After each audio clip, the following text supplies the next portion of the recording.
Hi, this is Steve from Roofer 911. I'm on a roof in Vienna, Virginia, and the homeowner has a leak right here, right next to the gutter line. But then also they got a bad water stain that goes all the way up to the top, and they have mold in all these areas.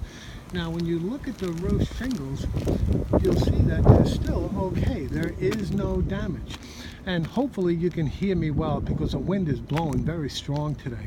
But right there, you can see the plywood's taken a dip. It's rotten. So what we need to do is we're going to take this piece of flashing off. We're going to remove the shingles in the area. We'll remove and replace the damaged plywood. After the plywood is changed, we're going to fully adhere ice and water shield to the wood, and then we're going to bring it up the wood fascia, and then we're going to reinstall the fascia and install all new shingles. Now, even after we change the rotted wood, the leak will still persist because this is not the source of the problem.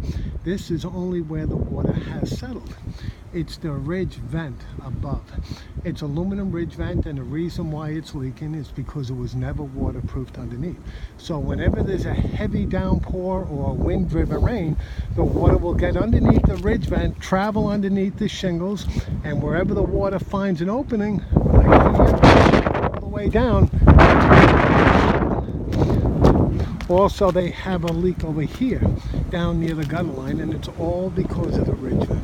Again, this is Steve from Roofer 911. We specialize in roof repair and roof replacement in Vienna and all areas of Northern Virginia.